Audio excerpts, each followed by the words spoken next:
Yes, guys, how you doing? Welcome back to Football Inc. It's Friday night. Happy Friday. I hope you're all happy and healthy, as does Johnny, doing the things that you love with those you love to do them with. I'm back here with Johnny H for another 24 hours of roundups of all that's going on around the world of football. We've got some segments tonight. We're going off to Turkey. We're going to Saudi. We're going around the traps because there's a lot of things that are percolating and a lot of stories to bring to your attention. Before I ask Johnny how he's doing, guys, do us a favor like you always do.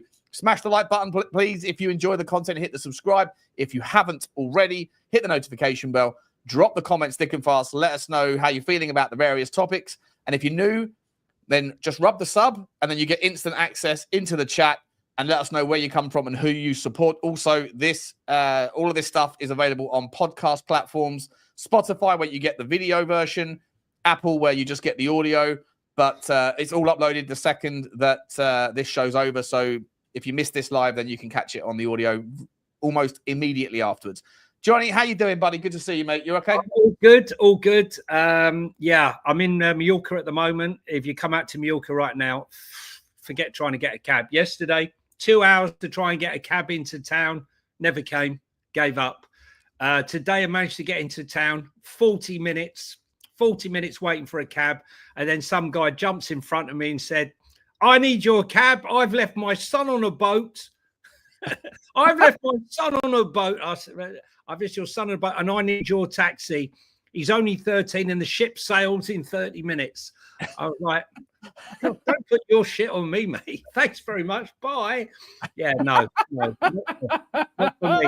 And people asking about the cap. Look, I was sent a couple of caps by, I think, an American company. Sent me this one and another one. So if anyone else wants to send me caps, I love a cap, and everyone wants to send me one, feel free.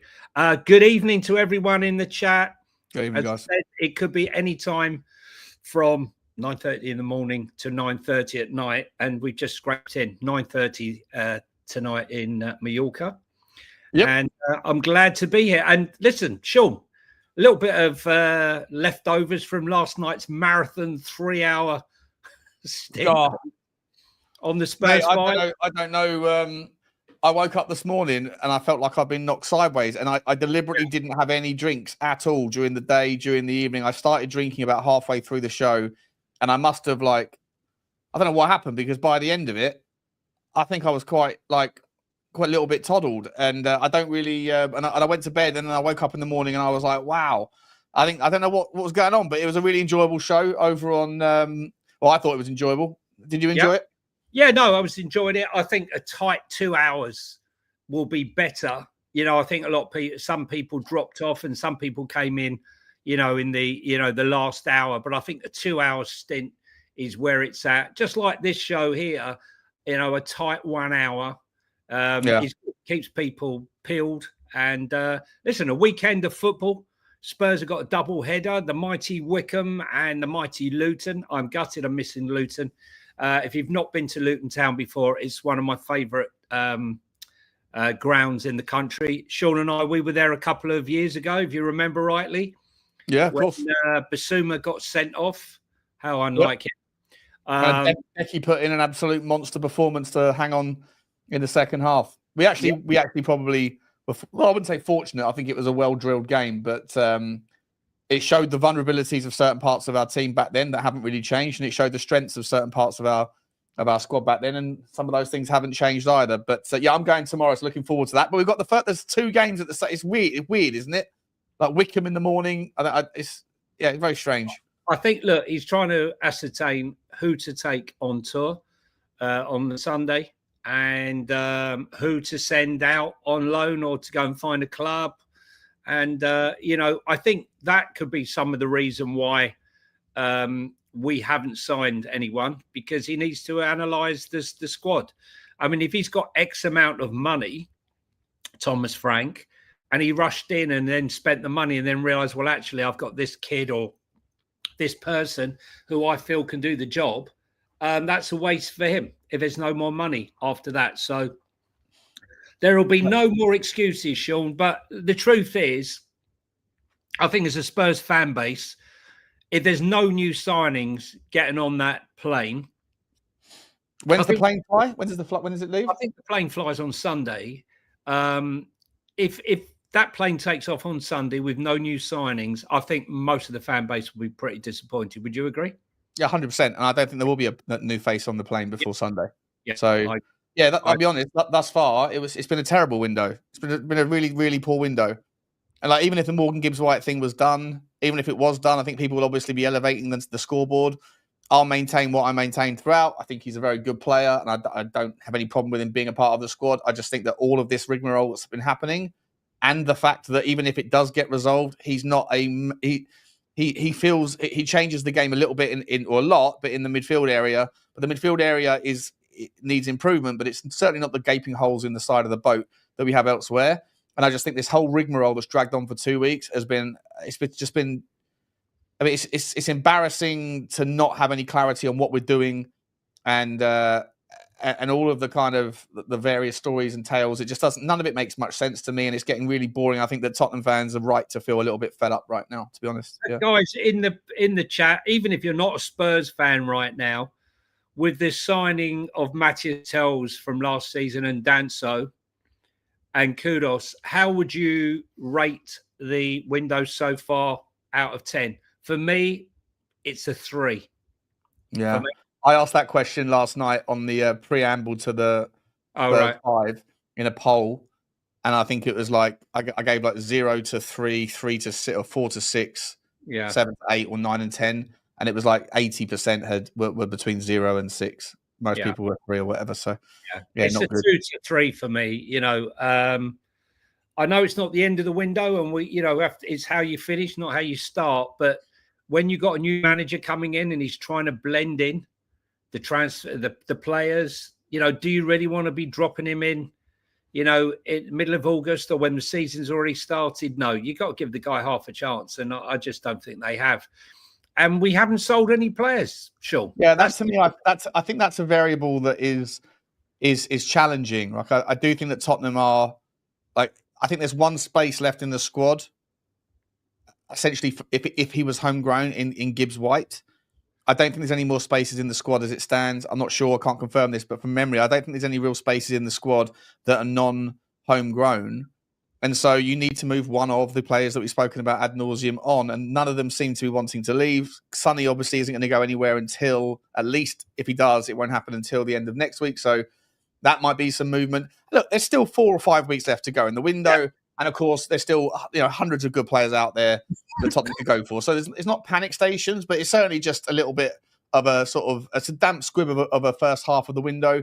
And when you look at what is happening elsewhere, that's the kind of real kicker, isn't it? Like I said, I think on yesterday's show as well, I don't think it matters. I don't think Tottenham could go out and spend 300 million quid between now and September the 1st and go and get a worldie in the striker, a worldie in the left wing, a worldie as a left side centre back and a left back, and a worldie 6. And I still don't think you're any closer to the top 4 than you were at the start of the window, because these guys have they've run away with their ambitions, and they just seem to just have a different level of intent that's going to be incredibly difficult for any of the other people to be able to break into that top 4, in my opinion, unless there's a short of like some sort of complete catastrophe. I think that there's one spot available to about 4 or 5 teams that might be able to nick it into the Champions League, but the other 4 pretty much are confirmed their place in it, I would imagine, for at least the next 2 years. It's pretty hard to see any other outcome. Yeah, I mean, 5 and 6 is probably the position. I mean, like Spurs, the only outgoing business right now is 2 decent loans. Ashley Phillips back to Stoke. I think that's a good move for him. Alfie Dorrington back to Aberdeen, where he went on loan last season and won the Scottish Cup. 2 good loans. So, I suppose the question will be what will happen with Will Lancashire, Mikey Moore, Jamie Donnelly and the likes. We saw Alistair Gold report this evening that Mikey Moore wants to go out on loan. You can understand that, although he's not 18 till next month. He's likely, with a crowded left side at the moment, even with Son there, to maybe struggle to get minutes. So, maybe he'll go out on loan to the Championship. There's been rumours, as I said, of various clubs in the Championship. there was that link as well to Germany, to Dortmund. There's been various links. He probably, anywhere where he can go and get a full season, develop himself and come back end of next season would be good. What do you think about Jamie Donnelly? Would you say the same with that? Or would you actually, I would be tempted to maybe try to integrate Jamie Donnelly into the squad this season, a little bit older, 20 years of age, or whether he might be the one player that gets the run along with Vuskovic. I don't know what you're thinking. Yeah, no, I just think that, Mikey Moore pretty much he sort of wasted a year, didn't he, last year almost, And so I could understand why his camp would want to see. I'm not sorry, wasted a year is unfair. I think that the club didn't utilize him in as many sort of positive situations. Not that there were that many opportunities. This is one of the things, right? This is the context I guess you have to always consider. Teams like Liverpool under Jurgen Klopp, who always found the right moments to give the young guys like Conor Bradley, always like to give them moments here and there. There was lots of opportunities to do so when Liverpool were in situations when they were 3-0 up and the game was dead with 20 minutes to go, throw them in and see what they do. Like lovely little moments.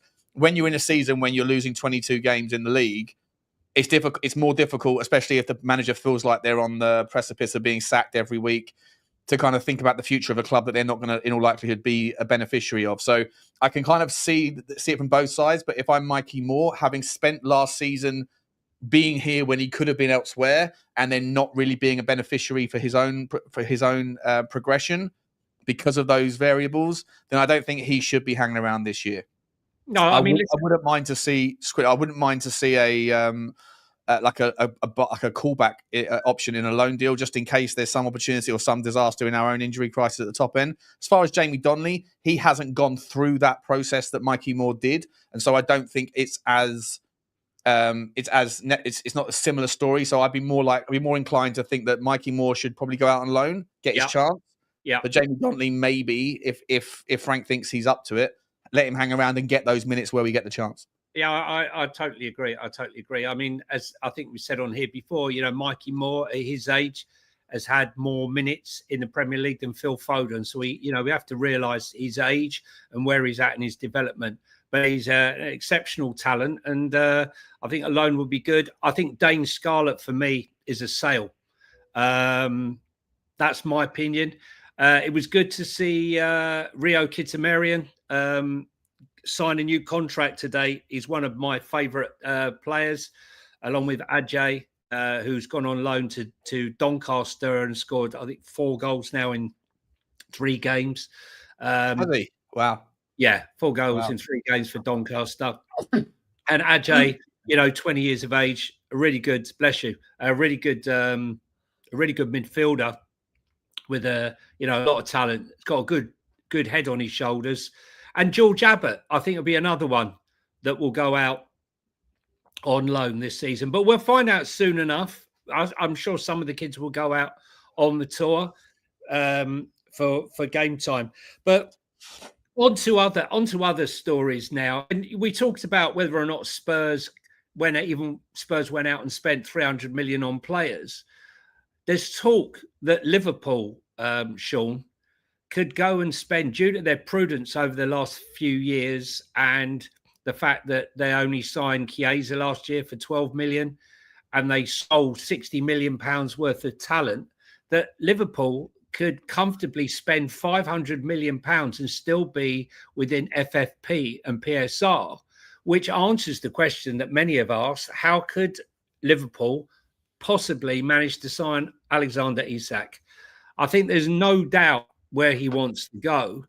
The thing is, do you think that Newcastle will make it impossible? I mean, look, they've offered him the 300 grand a week he said he wanted, but he feels like giving them 3 years of his time and won them a trophy, that now he's ready for the next stage of his career. Will Newcastle do a Nottingham Forest and try to do everything they can to block him going to Liverpool? I think they'll try everything they can, and I think that there'll be one of 2 eventualities here. I think either they'll fail to do that, and he'll kick up a fuss and sit and just put his, I want to go, I'm unhappy, I'm unsettled, I want to leave. or he'll end up staying for a year, sign a new contract, get paid massive money, huge money, and then there'll be a clause inserted into the contract that for 130 million quid or 150 million quid, that can be triggered for 2 weeks as of next July.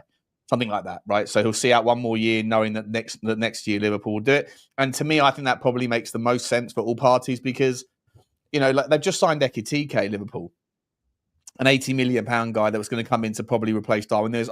I personally see Ekitike more as a left wing forward than a direct nine. It's just my personal preference. I know he plays most of the time as a 9, but I think he does hang left.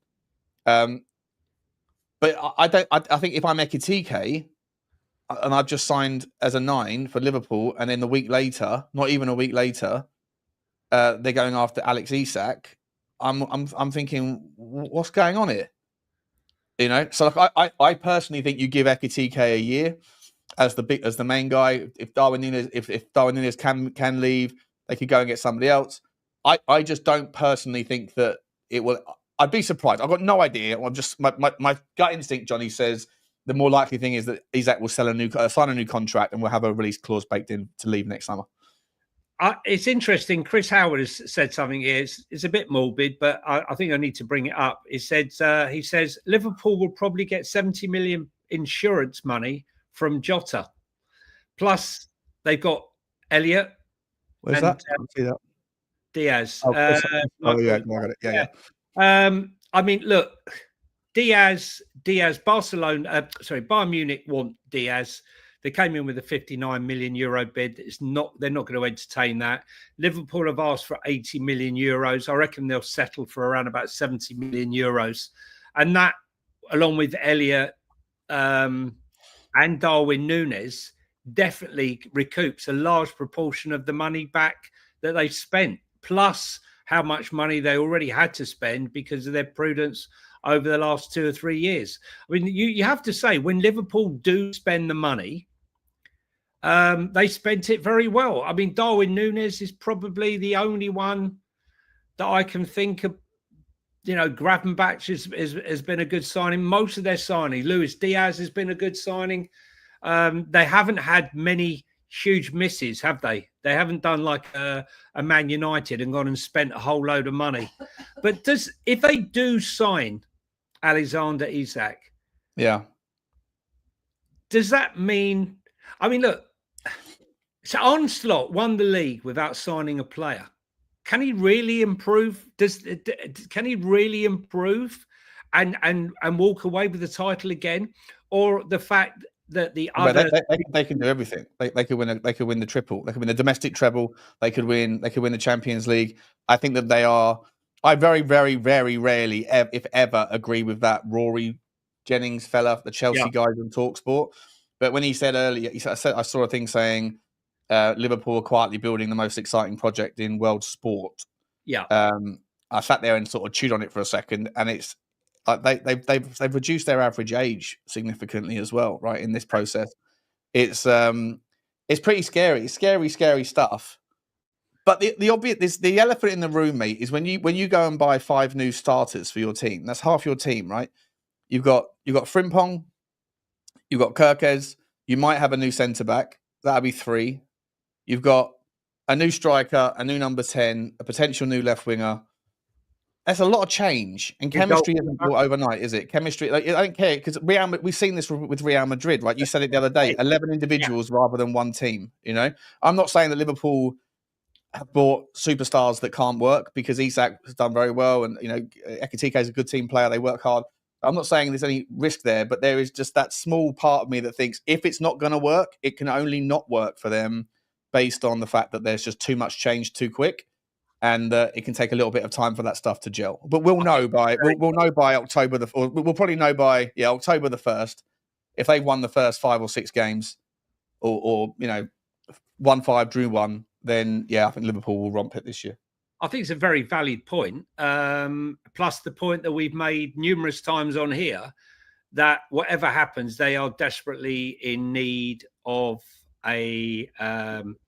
another centre back. I think we we're all in agreement of that. And if they don't sign another centre back, as we've seen, Zabjani's looks like he'll go to PSG if he goes anywhere. And we really don't know if Crystal Palace are going to let Mark Gahey go. So, I would say without any doubt, Arsenal have a better defence than Liverpool currently, better depth of defence. I personally, Arsenal got the best defence in the game. Yeah, I think they've got a better defence than PSG. I think they've got a better defence than. I think the only area that I think is slightly vulnerable for Arsenal, I think their left back spot is a little bit. If it is weak, it's only mildly weak, but it's only because. Mascara, yeah. They bought Mascara. No, what Mascara's untested at the Premier League level. I mean, he's a centre back that can play on the left. But Calafiori, I mean, injury prone, hasn't really hit the ground running at Arsenal. Hasn't been. He's not. I mean, I remember Tottenham fans were all like, "I wanted Calafiori. I thought he was going to be sensation," but he didn't really smash it out of the park last season. So, if there is any question mark there, you can make the argument that maybe they're a tiny bit weak. But like, you look around Europe and you think, well, who's got a better back four? Who's got a better depth? Who's got a better overall squad than Arsenal's defence? I don't think many.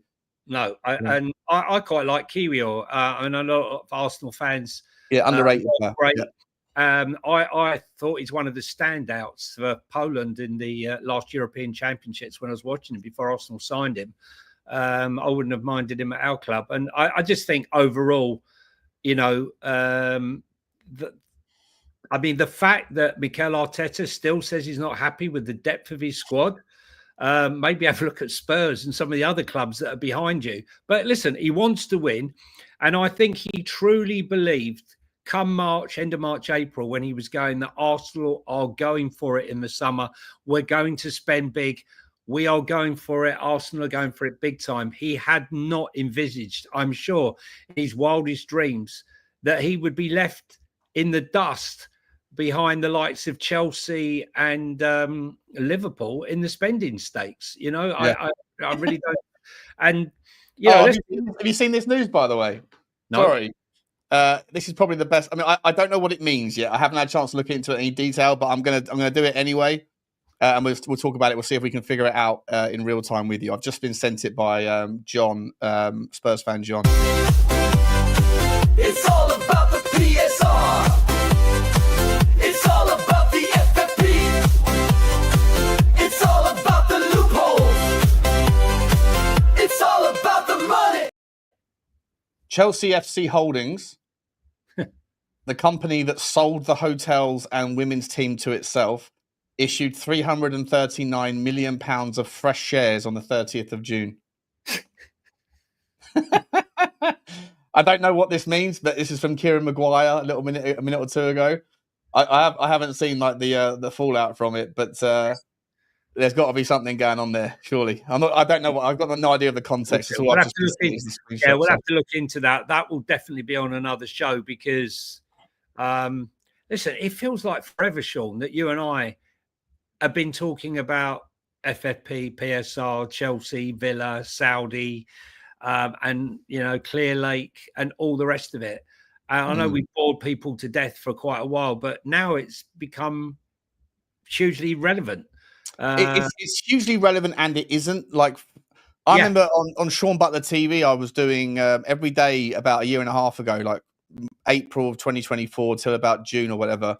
I was putting out FFP PSR stories about that everything's going to change in the window, and then nothing changed, right? And then now you can just see, like, with the ability for these Premier League clubs to vote in favour of tightening the rules and the anchoring that was shelved because of the third-party transactions, the whole shebang there with Manchester City, and the fact that the lawmakers said, actually, you're right, Manchester City, it can't be one rule for the zero interest rate loans or near zero interest loans and another third-party transactions. So rather than doing the correct thing, which say that both of them are illegal, they ended up saying that both of them are okay. And it ended up that was like the sort of penultimate death knell in the FFP, or the future tightening of loopholes. And then what we saw at the last Premier League Owners Association meeting a month ago now, where they could have voted and they didn't even take it to a vote because there wasn't the appetite to make anything.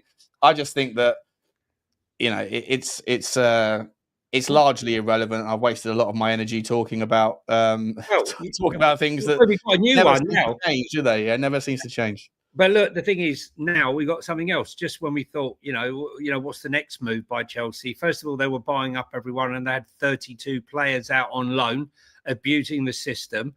And then when they finished abusing the system and creating players worth millions and sold them all and made huge profit, and everyone else started to do it. UEFA came in and said, "Oh no, you can't do that anymore." And we're going to cut it from 8 to 7 to 6. I think this year we're down to 6 loans only per club. But now they're dealing it all with Strasbourg. They're finding a way. And this latest 360 million pounds worth of shares, I'm sure by the time we delve into it by next week, we will have an idea of why they've done it, because it'll be another loophole Chelsea have managed to get through. Talking of loopholes, Aston Villa, Garnacho, they're wanting £60 million, Sean. Is that right now? Is it 60? 60 million. They've arrived on £60 million. And the interesting thing is tonight, now I don't know whether Jim Ratcliffe has said something to Amorim, but tonight he's turned round and he said that the players who don't find a club, and that includes Garnacho, that includes Anthony, Jadon Sancho, Malika. If they don't find a club, there's still a chance that they could play for Man United, because they will not be sold for less than market value. Do you think someone's suddenly had an epiphany and said, well, hang on a minute, we're devaluing our own assets, like we've mentioned before, by putting them in the corner? Yeah, that ship has sailed. If they start to pretend now, like, oh, listen, it's not like we don't think that they're amazing players. We're happy for them to stay. Like, nah, that's not what you said for the last 3 months. You're just panicking because no one's ponying up the cash, I think that ship has sailed for Amorim. I think he needs to learn a lesson from that PR disaster that was telling the world that we don't want these players and expecting them to come in and pay the number that you're asking. Silly boy. And you know what else is really weird? I don't know if you've seen the clip. Sam, if you're in the chat there, I don't know if you've seen it. You're a Man U supporter. Ruben Amorim has now resorted to, he used to stand back a bit and watch the training. Now he's standing back and he's in another field almost, looking through the fence at training. I mean, what is that about? I mean, okay, look, if you're going to do that, watch the video and hide in your office or something. But standing behind a mesh fence and watching, what do you think the players are thinking? What is that twat doing over there? It's weird, isn't it? Because, I don't follow all Man United news religiously, mate, and I don't follow Man United fan channels. But it feels like Amorim came with such a massive reputation, right, because of what he was doing over in Sporting. But then he's walked into the clown show that is Manchester United's operation at the moment and put on his makeup to join the party. And so I wonder whether or not, is it Varandas that just runs a brilliant system, brilliant organisation? And he's obviously known for being a hard negotiator and a bit of a donut or whatever. But the fact that he wouldn't be the first, and he sure as hell won't be the last person that forges an unbelievable reputation at Sporting and then leaves, and then it doesn't materialise elsewhere. Not just as a manager, but I'm talking about players. I'm talking about directors of football, scouts, loads of people that left there going, oh, he used to be at Sporting. Amazing. And then wherever they go next, they're not quite as cool, not quite as good, and not quite as celebrated. So I just wonder whether Amorim was really why is he kind of falling into this sort of cesspit of clownery that seems to be an ever-present theme of United over the last couple of years? I don't understand it. I mean, and this sort of posturing now saying, we'll have the players back. The same players that you said will never play for this club again. And let's be serious, Garnacho, if he wasn't a dickhead, I would take him at Spurs tomorrow. We talked about all the different metrics. but I don't believe he's currently worth £60 million. I'm sorry, I don't No, think. I thought 40 million was the asking price last week. So Yeah, well, now it's 60 according to Ben Jacobs. If we want, Ben Jacobs himself said 40 a couple of days ago because I remember referencing his commentary a few days ago. Yeah, well, Ben So, like, Jacobs was how's up he just the changing his number? 50% increase in price in 72 hours. What are we doing here? Come on now, Ben. He's for some reason he's up the ante, and I don't know I don't where think he'll go for anything like 70 million. I think that Man United will have to fall on their sword on this one if they want to move on, if they want to get these players out.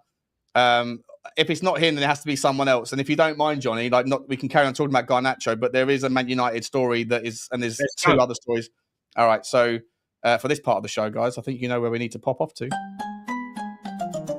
We're off to Saudi Arabia for the next part of the show. I've started singing that track in my sleep. Oh, dear. If anyone else in the chat has been here for long enough and you've heard that track a few times, if you've got yourself humming it, yeah, join me. The jingles are just part of our show. Yeah, so Dharmesh Seth has been talking this evening, actually, a couple of hours ago. He says that he's from Sky Sports. 2 clubs in Saudi Arabia are very interested in talking or whatever, signing Anthony from Manchester United. Anthony obviously currently at Real Betis, but Betis can't pony up the money that is needed. Is this just a get out of jail free card? Is there any truth? Would Anthony want to? I think Anthony could easily end up at Saudi Arabia. I think that if not Betis, it makes sense, Saudi. And that just might be the kind of get out of jail free card that United are looking for at this stage of the window. I mean, I've got to say, I've got to take my hat off to Anthony because he was the first of all the Man United players that tried to make this deal to Real Betis happen by dropping his wage demands. I just hope that Saudi Arabia didn't hear them, because I'm sure when Saudi Arabia are coming in now, no. That I was just dropping my wage demands for Real Betis because they didn't have any money. No, you take that or we pay you with this. No. I want Saudi money. If I'm going to come to Saudi, I want Saudi. That's a very nice accent, just by the way. Just quietly slid that in there. That's what we do here. It's the accent part of the show. Oh, but no, I think it's going to be hard to say that he was willing to take a massive pay cut to make the deal happen at Real Betis. Real Betis, even with the wage cut, can't afford him. So Saudi Arabia makes sense. And let's be honest, Saudi Arabia will do what no one else is going to do. They will pay Manchester United a fee for Anthony. And probably a lot of it up front as well. Correct. So it works for Manchester United big time. And it certainly will work for Anthony, because he will probably continue to get the money he was getting at Manchester United, but get it tax free. So it's a winning deal for all concerned, to be truthful with you. And staying in Saudi, mate, another player that's probably destined to go there, probably perfect fit, if I'm entirely honest, if he doesn't go back to Benfica. CNN Portugal are saying that João Felix is high on the priority list of 2 clubs in Saudi Arabia as well. And I think that one, he seems to be a player that doesn't really, it feels a bit of a kind of a nomad, like a remote worker, like a nomad. Exactly. Perfect word, right? He just seems to wander and never find a home. And I think that maybe if you're that sort of person, that sort of player, then go to Saudi, pick up your pay and, move on. Of age. I mean, it's quite incredible. If you think back what Atletico Madrid played Benfica for him, outrageous sum of money. He was the next Ronaldo. He was the next, next great footballer. And it just really hasn't happened. I know Benfica have been trying to do the deal with Chelsea, but they just can't somehow manage to make the numbers work. So, Saudi, would you go to Saudi at 25? Does that not say, some players, mate, some players are just like, I'm about the money.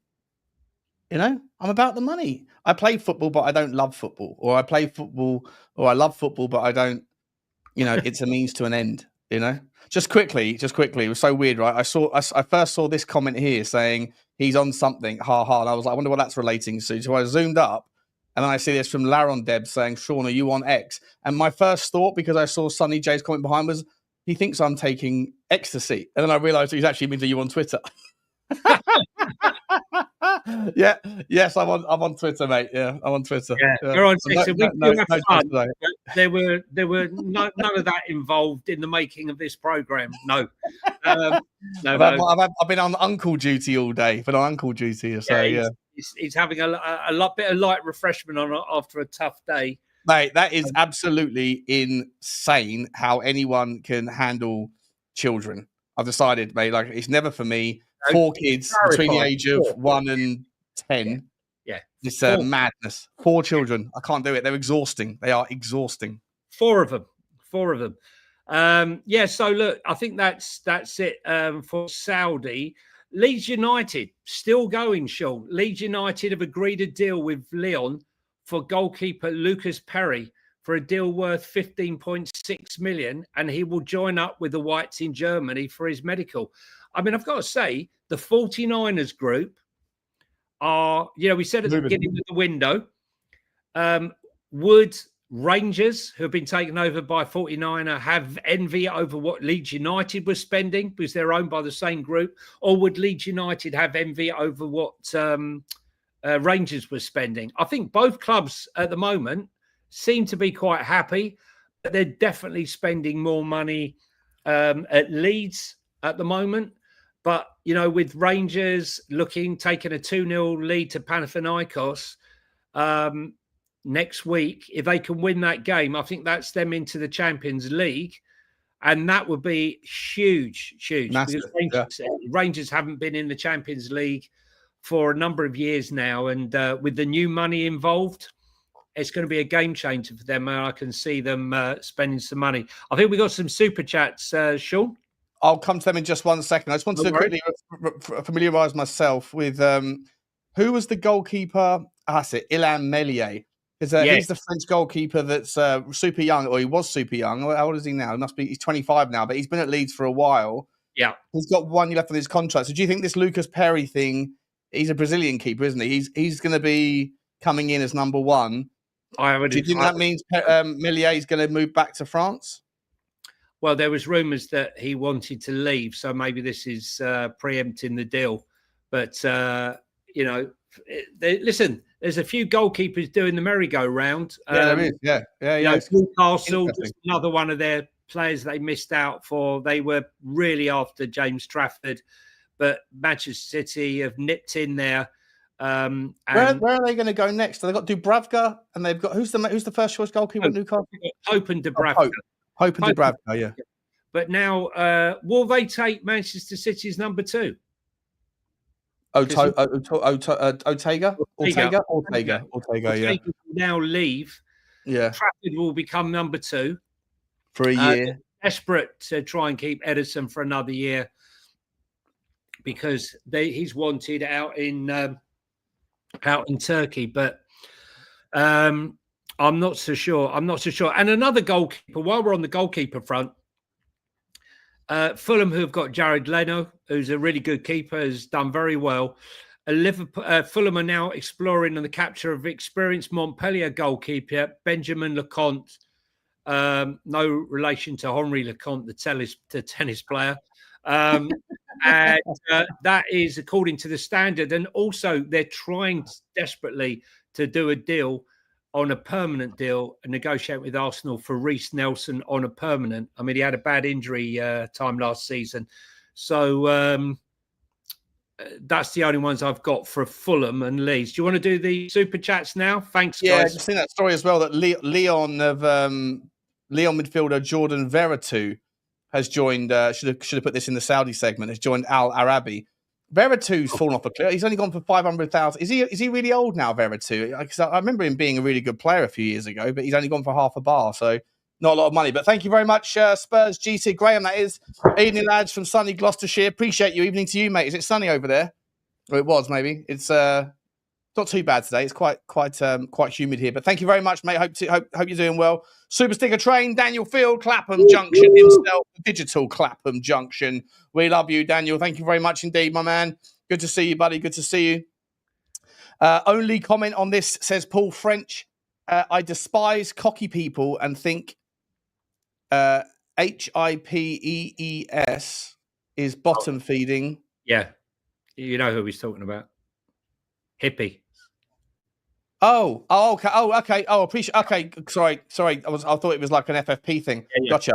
Is bottom feeding. Feel free to show this without comments. So angry, but love you, boys. Oh, yeah. Thank you very much, Paul. Appreciate you, mate. Yeah, it was. Listen, mate. That guy's. I mean, I'm happy to say it. I'm not a fan of his. I think he's resentful, and I think he calls myself and Jonny slanderous words that he has absolutely no right to say. And because we rise above it, he doesn't get any comeback. But the guy is an absolute toxic donut who there's nothing Hotspur about him because he can't talk about Tottenham, and there's nothing hippie about him because he's resentful and hateful. And I wish he would just like mind his own business. But you can't. Go back under the rock he came out of. Appreciate the super chat, my man. Appreciate the super chat very much. Thank you for all of your support. And guys, if you're in the chat, please hit the like button. And if you're here for the first time, please hit the subscribe button as the journey onto 4,000 continues. We've gone over 3,600. Incredible in just 2 months. And if you're here for the first time, guys, please let us know where you're from and the club you support. There is a comment there just while we're just on goalkeepers before we move on. Donnarumma talking about his potential move, wanting to move, Sean, from PSG and PSG looking for a replacement. Can you see Donnarumma? I mean, could you see Chelsea potentially? I mean, they were really after Mike Maignan, and that never happened. Could you see Chelsea making a world record bid for a goalkeeper? Well, he's the best goalkeeper in the world. I don't know why you'd want to leave PSG. I'm just thinking you include in here the Ter Stegen story with Barcelona. Yep. Barcelona are so unhappy with him. They're thinking about stripping him from the list of captains at Barcelona, which I don't know what that means, whether there's like just a captain circle, like a leadership group, or whether that means, no, we're removing you from the list of captains of the club or something like the historical captains list. I'm not sure what that context is, but it seems like the bromance, or the kind of the relationship between the player and the club seems to be at an all-time low. And so I don't know. He would obviously be an easier one. He's a great goalkeeper. So like I don't know why he wouldn't be moving to either Chelsea or to Manchester United or maybe to Newcastle. They all three of them could improve on their goalkeeper situations. And there's a player in Barcelona that's top draw, very experienced, good professional. I think he just wants his money, or whatever the reason is. He's not willing to leave. I'm not sure. I think it's about money. But but Donnarumma, mate, I'd be surprised. What's the source that he's unhappy? What are you reading that from? Well, it's happened. It's come out a few times now that he's looking to move on. He wants to go. He wants to leave. Really? Yeah, he wants to leave, and I think if I'm trying to remember the name of the goalkeeper. They've identified a new up and coming talent. I know the one it is. There's no doubt about it. Without Donnarumma, I don't think that they would have won the Champions League, because there were moments there in certain games where he saved their bacon. He was just absolutely outstanding. As good as their attack was, he was incredible in defence. And it was Lucas Chevalier, wasn't it? Yes, that's him. From Lille, I think he is. No relation to Maurice Chevalier. Yeah. I mean, look, it's interesting. I think there's obviously some other ones that you might see. Verbruggen leave Brighton. I don't know if he might leave. He's 22. He's an up and comer. Gregor Kobel as well from Dortmund, top player. And then Diego Costa's the obvious one that you'd think would leave Porto at some point. Yeah, he's probably second best goalkeeper in the world, and he plays in Portugal. So you'd think there'd be Newcastle could maybe go after one of them and convince them to come to the Premier League. Donnarumma leaving PSG though. I mean, where would you want to go other than to somewhere bigger? Chelsea aren't as big as PSG, are they? Or are they not? I don't know. No, but I mean, look, they might have offered him all the gold that he can eat. I just don't know. Maybe he just wants to play in the Premier League because let's be honest, right? Yeah, it's the biggest league. It is the biggest league. I mean, what's the excitement? How many games are you going to lose at PSG? Let's be honest. Playing in the Premier League, if you love excitement, I think this season, I'm really excited about the Premier League this season. I really, really am. Just really, really am. A couple more super chats, mate, before we move on. And thank you very much for that, Paul, by the way. Wolves, FI, Wolves Finland. Good to see you, Wolves. I hope you're okay, mate. I hope your boy John Arias is going to do you guys proud this year. I think he's a great signing, mate. Great. I'm really looking forward to seeing that guy. Really looking forward to seeing him in the Wolves shirt. For God's sake, my mobile phone dies today. To be fair, it's old. Need to take a bus downtown tomorrow to purchase a new phone. Okay. Appreciate you updating us with that, my man. You need no more super chats until you get a new phone. Put the battery on charge. Not messing about. That's the most interesting super chat I think I've ever seen. Please keep us updated with the phone. What make, what model, where you went? Did you have any trouble with the sales clerk? Thank you very much. Nokia's out. I know he's from Finland, but I guess the Nokia's out now, right? Yeah, exactly. Yeah. Well, I've got a Nokia right here. Where is it? Somewhere around. I used to love my Nokia. I used to love my Nokia Star Trek phone. Used to slide out. It used to be so cool. Yeah, I've got like 4 of them in my drawer because I used them when I was going for shenanigans. Chopped cheese, love that name, Choppy Cheese. I'd inhale a fart like a bong rip to see, to see Morgan Gibbs White done. Yeah, I think we all would. We're just getting a bit bored. Sean and I are getting a bit bored with it now. If you're going to come, and if you're not, jog on and let's get some other business done. It's time. Who would you like to see us go? If Morgan Gibbs White was to leave, Johnny, who would you go to next? Eze. That's it. Yeah. Just get Eze. I mean, apparently, according to the news I saw this evening, he's told his agents that he wants to go to Arsenal, and that's it. And you can't confirm or deny anything about that, can you? So. I cannot. Hi there, Ren in Oz. Hi guys. Hi Ren. How you doing? Good to see you. I'll come back to the chat in 1 second. Just gonna finish up these super chats. Daniel Fields come in with a double. No, he hasn't. Daniel Fields coming in with back at the super sticker, back at Clapham, waiting for another pick, and we're picking him up. Paul Langley. Good to see you, mate. We're picking you up as well. Thank you very much, boys. Appreciate you guys very, very much indeed. And a lovely, generous one from Paul Brown, €10. Thank you so much, Paul. Very nice. Just for the therapy. Thank you very much. And we needed therapy before last night, after last night, and now we're recouping today. Today's about recouping and getting our mojo back. It's been a long day for both of us, I think, for different reasons. And Johnny decided that his taxi was more important than a son that was going to go ship ahoy. And I had to figure out what it was like to be a father. Yes, so it was crazy, wild. But good to see you. Thank you so much, Paul. Morning, Bren. Good to see you. Sunny J's in the house as well. Good to see you all. Breaking news here. What's this breaking news? Daniel Field has now officially sent 270 super stickers since Tottenham Hotspur last time someone. All friends ain't far off the truth. And everyone knows, anyone who didn't know what Clapham Junction was in this chat has found out what Clapham Junction is over the last couple of months, that's for sure. Tell me something, if we don't get Morgan Gibbs White, how would the fan base here feel about Spurs ending up with Harvey Elliott? I think a lot of people would be massively underwhelmed. Some would be very excited. What do you reckon the percentage is, Sean? Yeah, I think he's a less of a well-known name. Yeah. Personally, mate, I think that Harvey Elliott is a fantastic player. And depending on the price, like if you could get Harvey Elliott for 40, I'd probably think that Harvey Elliott's, I would be probably, for me, I'd be very happy with Harvey Elliott. I think he's a little bit more versatile, can do a little bit of different things. I think he's an incredibly versatile player, can play pretty much anywhere.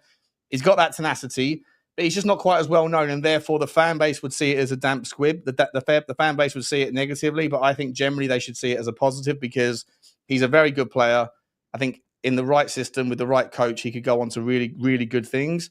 And I think Still developing, and I think on top of that, you keep 20 million quid back to go and put it towards the budget for something else that you can really make a move on. Because I'd still make the argument that versatility is great, but in certain areas of the pitch, you need specificity, and until we get those things done, I'm not going to be happy, regardless, really. But for me, yeah, Harvey Elliott for the right price is a really good signing, I think. And tell me something. The other one that's gone a little bit quiet went off to Germany to speak to Dortmund. Came back, saw their proposal, it's gone back and it's gone a little bit quiet now. And that's McAtee, 25 million. I thought that was quite good value, Sean, for McAtee. Again, a young player. We've seen most of the players that have left Manchester City that are still there, have left at 21, 22, whatever, have all, on the whole, gone on to have very good Premier League careers or even in Europe. So yeah, no, good player, a lot of potential. I just think where he goes next, he needs to be playing. He needs to be a starter. Everton, so for me, yeah, I think that'd be a really good spot. I think that'd be a really, really nice move. I think Everton are quietly going about a little bit of business. I think under David Moyes, they're always going to be fine. I don't think they're going to get sucked into a relegation battle. And I think that they could build something with someone like him. If they also go and get that guy Kubo for what it's worth, that they're looking at on the right side, I think that Everton can have a little bit of spiciness to them that they don't usually have. Like, what you usually get with Everton, right? It's just a tough game. It's kind of, dig themselves in and then bang it long. And if it breaks the right way, whatever, it's just sort of a nasty day out, if you like. But with Kubo in there, with James McAtee, I think that if they could go and get those sorts of players done alongside Tierno Barry, who I'm really excited to see. I think Barry's I'm not sure. I don't know. But from what I've seen of him, on the Y Scout, I took a look at him and I thought he looked really interesting. So Everton might just be quietly going around building, especially with they're under the Friedkin group, and they're going through the kind of cost cutting and they're being quite measured. But I think they're identifying like interesting players. If they get a few of them over the line, I think they'll be a nice little project. So James McAtee might be a good fit for them. I think James McAtee might be a good fit for Nottingham Forest. I think James McAtee could be a good fit for a Crystal Palace. I think there's a few different teams out there. I don't think he'd suit a Fulham. I'm not, because Fulham usually go down the width, don't they, under Silva? So yeah. I'm not sure it would kind of work there. But there's probably 4 or 5 teams in the Premier League that I think McAtee would be a good fit for. But he needs to be playing at this stage of his career, I think. I think Everton fans, moving into the new stadium. I did actually see, just while we're talking about Everton, I saw the opening of the kit launch and the Everton shop. I don't know if you saw that. They had a whole set up barriers, crowd control for the opening of the shop, and 62 people turned up. Really? Yeah, which is a bit of a shame. I don't know whether that was, press making mischief or not, but they showed all the barriers and all the rest of it. But look, yeah. I think David Moyes. I'd be surprised. I mean, just they opened up just a club like a merchandise shop. Yeah, it's opening of the new Everton club shop there at the stadium. Yeah, a bit of a weird thing to expect a huge turnout for that, isn't it? I don't know. Did you see there was a thing going around on Twitter of the Arsenal Newcastle game out in Singapore, and that they had two either merch. I'm not sure if they were merchandise sort of stalls outside the stadium or fan zones or whatever they were, but one of them was for Newcastle, one of them was for Arsenal, and all the locals, like the Asian locals, there was like 4 or 5 rows of people waiting to get into the Arsenal one. There wasn't a soul at the Newcastle camp. I don't know if I'm not sure what it was about. I just saw it and thought, I think the context of the tweet was like, there's a reason why Newcastle can't draw these players, because they don't have the attention of the eyes of the world outside of Newcastle. Yeah, but listen, I think Everton and David Moyes, this is a new stadium.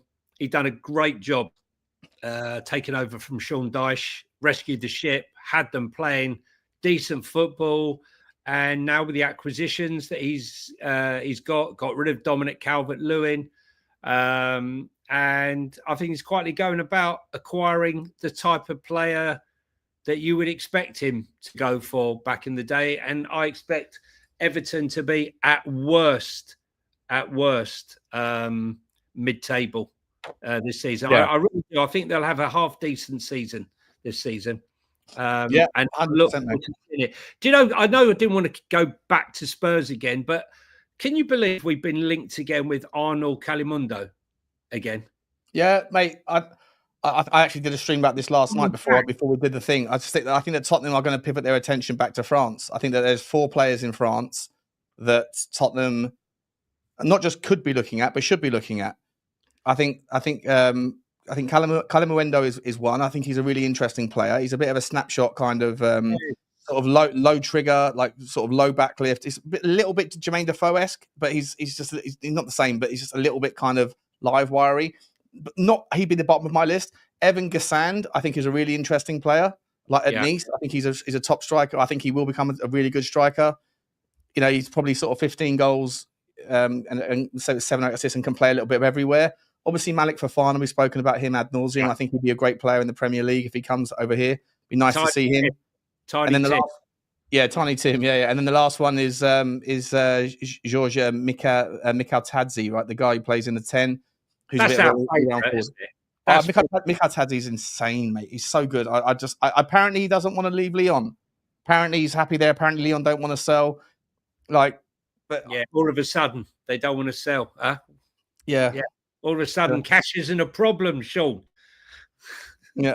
Look at this. Sorry, I played this game last night on the chat. So someone said, "Oh, Sean, we've got to start a rumor on the channel and see if everyone can get it going." I was like, "Okay, let's start the rumor for Ezequiel Palacios, the Leverkusen 6, who's just an absolute baller." I was like, "Let's see if we can get that one going." And I think Alan's now saying, I'm not sure if Alan's just referencing that or whether he actually saw a rumor. Ezequiel Palacios for me needs to move to the Premier League at some point. He's too good to be sat in Germany his whole career. Would you take him?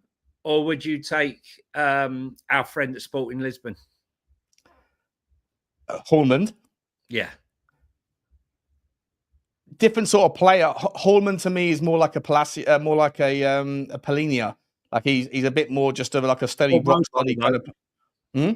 More mobile. Yeah, definitely more mobile. And can certainly certainly got a ping on him. He's a better player, younger player. He's going to cost a lot of money.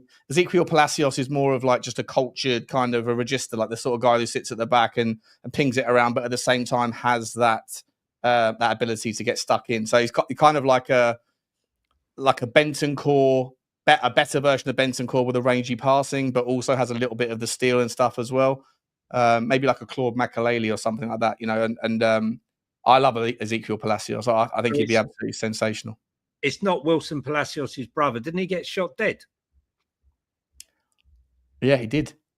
Yeah, a few years ago. I think you're right about that. Yeah. He's not. I'm not sure. I don't think that. I think there's a few Palacioses actually. Yeah, like that Koulibaly. Do you remember the other day when we were talking about Koulibaly? And he's like, no, not that one. There's like five Koulibalys in football. I've lost count how many Koulibalys there are.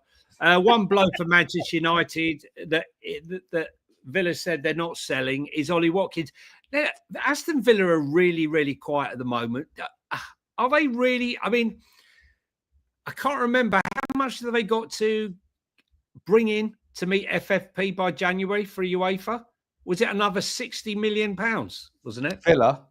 Yeah. There's a Villa fan in here. CC, are you still watching, mate? I think your CC, I think is a Villa fan. If you hear CC, let us know what the situation, what the update is. Yeah, I think there was. I don't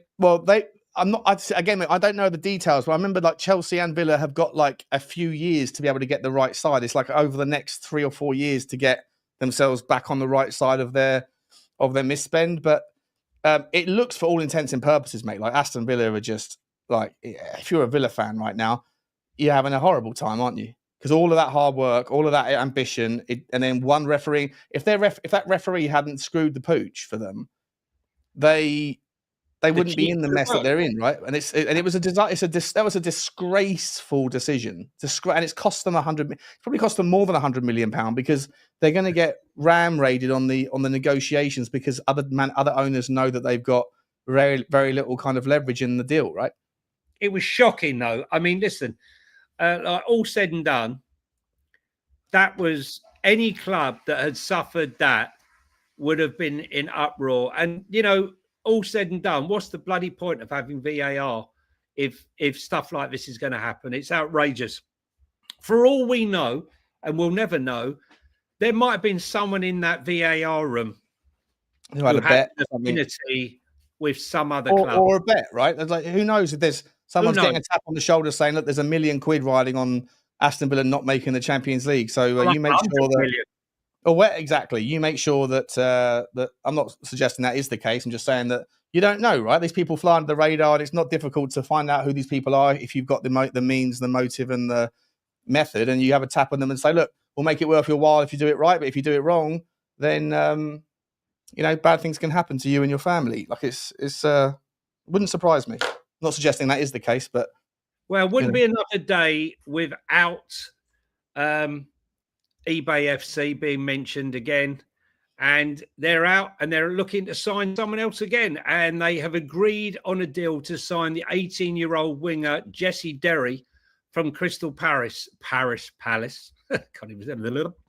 The young attacker will undergo his medical with Chelsea later tomorrow, according to Fabrizio Romano. I mean, they're just hoovering. I've never heard of him, mate. I've never heard of him. Is he? I'm sure Crystal Palace aren't particularly happy about it, but they're hoovering him up as well. Is there a price tag on it? No price tag I'm seeing. Jesse Derry, if you want to look him up. Chelsea are also looking to get rid of Raheem Sterling. Fulham are meant to be interested in him, but not willing to pay the £25 million that Chelsea are looking for. But I expect them by next week to have done Simmons and Hato. Do you not? I can't see. I absolutely agree. But I'm sitting there going, where does Simmons fit into that team, mate? I don't know. And what does it tell you? Like that these players are just like, yeah, I want to be a part of this. When he could go anywhere, he could go to anywhere bar probably 10 clubs in Europe and be a starter. Maybe not even 10, maybe like 7. And he would start for them. He'd start at Tottenham. He'd start at Arsenal, I think, ahead of Odegaard. I think he's that good, right? He'd start at Newcastle. He'd start at Villa. He'd start every other team beneath them. I don't think he'd start for United, but ahead of Bruno. And then you go around Europe. He could start at Bayern Munich right now if he wanted to because of Musiala's injury, right? Like, and yet he's going to a place where he's in where Cole Palmer is in front of him in the 10. And on the left-hand side, you've got either João Pedro or Jamie Gittins to contend with. Like, why are you going there? What are we doing? If you love your football and you're 22 years of age and you're on the upward curve, would you not want to go to a club where you know you're going to be playing every week in the Premier League rather than a club? His age. I just don't understand. You know, it just. I mean, look, Chukwuemeka, right? Why did he leave Aston Villa to go to Chelsea? I said at the time, why? Why would you go there? Well, there's so many players that have gone to Chelsea and have been there 5 minutes and they're gone again. As like I said, it's eBay Trading FC. Just quickly flipping to a club that we've all watched the show, the return to Wrexham, and that incredible journey, you know, taking over the club in the National League and watching them finally get promoted, but Notts County, and then the journey League 2, League 1, and now finally getting in the Championship. Do we feel now that that's the ceiling now? Because I notice they're struggling now to acquire, you know, players and to a level to compete with the rest of the Championship. Do we think now that it's this season's going to be a case of trying to survive in the Championship this season to give them, a groundwork, so to speak, some foundations for them to start acquiring players from here? Because I think this next step, a bit like an academy kid, how he comes through and he's great, but then the ceiling comes, the big jump from, football. Yeah, of course. It's a massive step up. They can't rotate there because they're still buying players on 3-year contracts. And I don't think they're doing like 4 or 5 year deals and stuff because they're on this progression. And so, what's the point of tying yourself down for players that you can't attract the season after? Yeah, there is a wave. There's a momentum wave there. What I think they should be doing right now is 100% a little bit of consolidation. Make sure that they've expect to stay in the Championship, but don't expect to get promoted. I actually think it probably would be better for them to kind of have a breather, like get into the Championship, try and finish mid-table, sort of sometimes if you just it's too much too soon. It's like a company that grows too fast. Sometimes the only thing worse than growing too slow is growing too fast for nascent companies, because your product might be great and it's in its nascent version, but if it bangs out of the water, you see it in tech companies all the time, hundreds of them, right? If they just if they fly too quickly and they haven't got the processes in place to handle scale, then they can end up breaking their reputation and then just being a one-hit wonder and it just crashes. And for me, I think that you can make the same sort of contextualized argument that that Wrexham should just settle. But what I think they would be really beneficial to them is if they could go and get a Jamie Vardy, or if they could go and get a Christian Eriksen, and both of those players have been linked to. Yeah, they have. I mean, but they're now in talks with 32-year-old Sheffield United striker Kiefer Moore, who's got 60 goals in 203 appearances at 32. Is that, you see, I don't think, when I look at the teams that have gone down last season, plus some of the expense of like the Birmingham project with Tom Brady and the likes, I think it's consolidation year for them, and the realism might well kick in for them. I love to see them do well. I really would. Yeah, but just do 10th, 12th. It's fine. Yeah, fine. That's really some brilliant. Like, great. Don't try and just don't burn yourself out, because it's too much. Like, constantly having to transition, you're going to start making mistakes. Just be smart about it. Have a breather, set, pause, and then go for the on ramp the season after. And it will be a wonderful thing. And I'm fascinated to see if Gareth Bale can do the same sort of... Was it Swansea that Gareth Bale's bought a slice of? Or was it Cardiff? Cardiff, was it? Yeah, it'd be interesting if he can have similar sorts of effects. I'm not saying Wrexham haven't bought anyone. I mean, they have signed players. I'm just wondering whether, they are championship players. I'm just wondering whether or not, quite often you'll see a championship team that wants to go up sign a potential Premier League player. They should probably look up towards like a Celtic or a Rangers and see if they can go and attract the player that's played at the top. Yeah, in somewhere like that, where the kind of the step up with the project would be appetizing for them. But it's fascinating, mate. It'd be interesting to see them, because obviously, like, you hear about the story when they're playing League One and when they were in League Two, and you hear about the promotion, but you don't go out of your way to watch that football. Obviously, I do like to dip my toe in. I think the Championship is one of the best leagues. It's an amazing league, and absolutely every season is an absolute banger in the Championship, isn't it? Yeah, so, I thoroughly enjoy it, and I think it's probably one of the top 4 leagues in the world. I reckon, probably. Yeah. Guys, if you're in the chat and you haven't hit the like button, please hit the like button. And if you're here for the first time, sorry to repeat myself, please hit the subscribe button and help us drive our channel to 4,000 subscribers. Quite incredible. And if you're listening on audio on Apple or on Spotify, please hit the follow button. We're trying to build our watch and listening hours there, and give us a little review if you manage to get the time. We really appreciate it.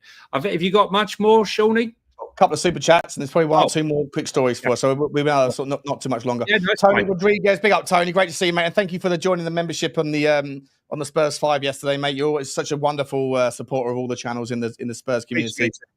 Very much appreciate you, Tony. Good to see you, mate. I hope you're okay. And then Rich, he says, thank you, Rich. He says, guys, love what you're doing with Football Inc.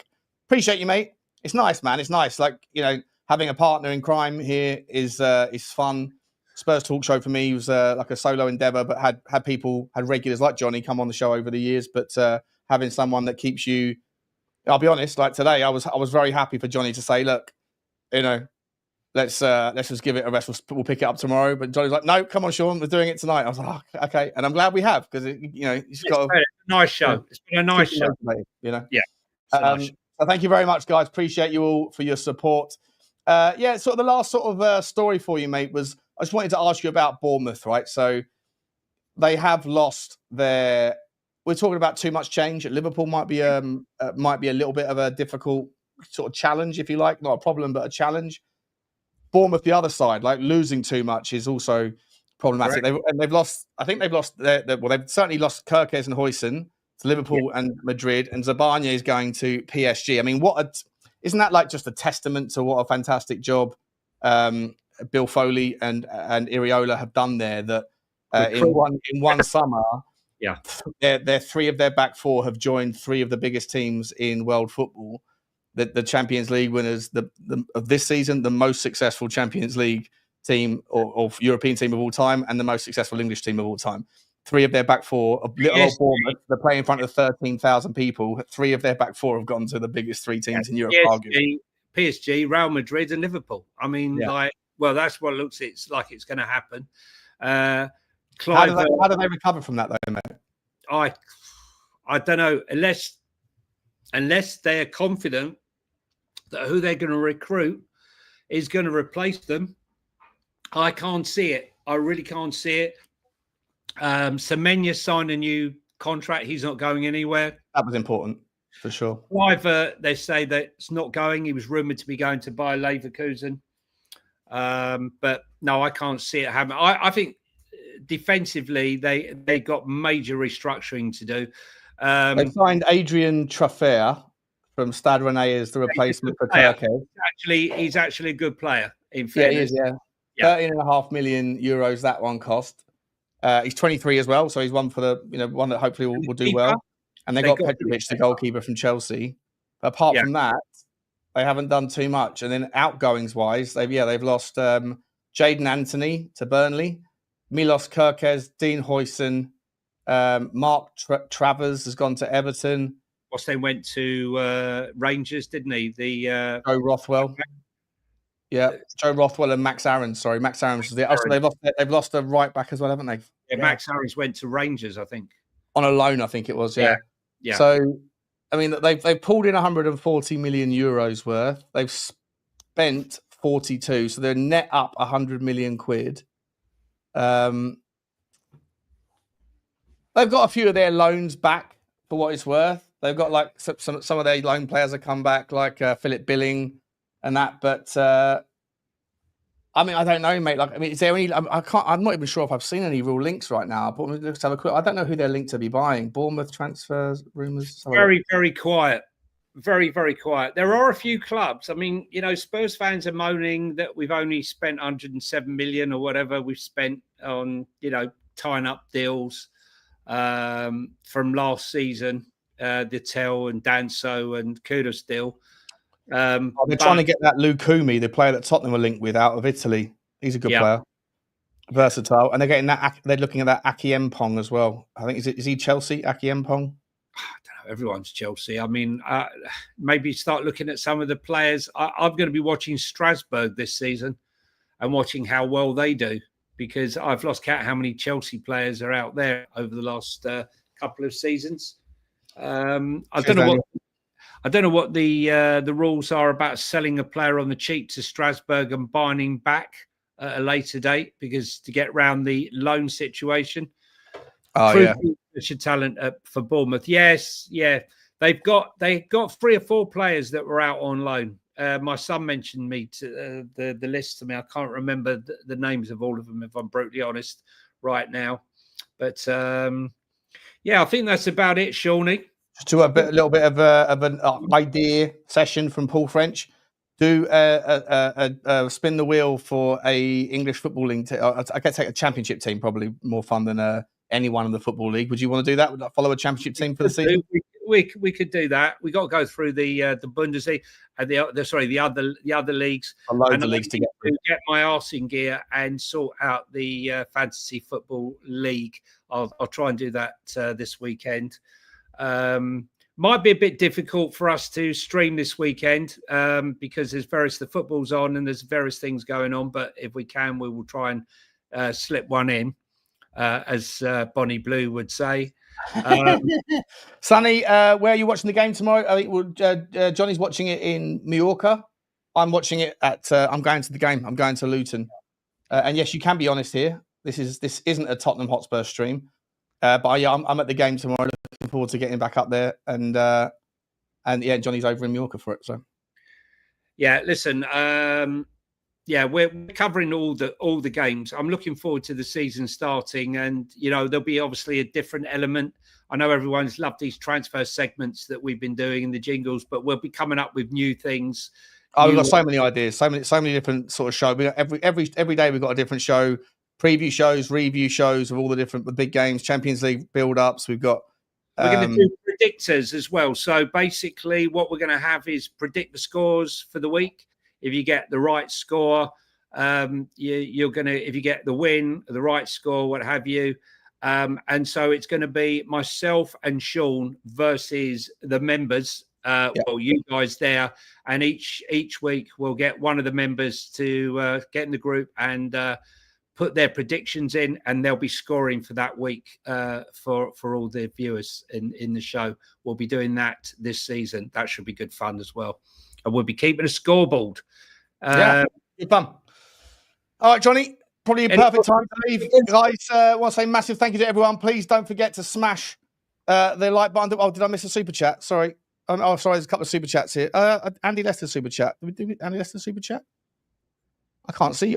We've done your big up boys. Oh, sorry, mate. Didn't see this one. Big up boys. Loved the first show last night. Sorry, Andy didn't see that, mate. Thank you very much, mate. I appreciate it. Yeah, the first show was wild, wasn't it? There was a little bit of spiciness, and I'll be hosting the next show on Monday, so I'll be less Shaunus interrupt us and more just ask the questions and let everybody else ding dong it out. Shaunus interrupt us. Appreciate you. Also, Blake L. Thank you very much for the super sticker. Choo choo. And Daniel Field, who I think left a few minutes ago, left the station already. Thank you very much indeed. Choo choo to you guys. We love you all very much, guys. Please do the honors of smashing the like button on the way out. If you haven't already, hit the subscribe. If you haven't already, and notification bell button should be squeezed because we can go live at any time. Also, the podcast details in the link below. Please do follow us and give us a 5-star rating. Johnny, any last words, my man? No. A few of them have come in and said, where's the Saudi jingle? If you go back to the start and rewatch it, guys, you'll find there is a segment quite early on with the Saudi jingle in it today. We didn't have anything from Turkey. So those of you who love the Turkey section, I think the most favourite is probably Saudi Arabia and the cock block. That one's probably our favourite, a couple of our favourite sections amongst the viewers. But by next week, there'll be several more sections, but I'm going to get the creative juices flowing again. So appreciate you all. Anyway, guys, it's good night from me. And therefore, it is good night from this guy. See you tomorrow, guys. Enjoy yourselves.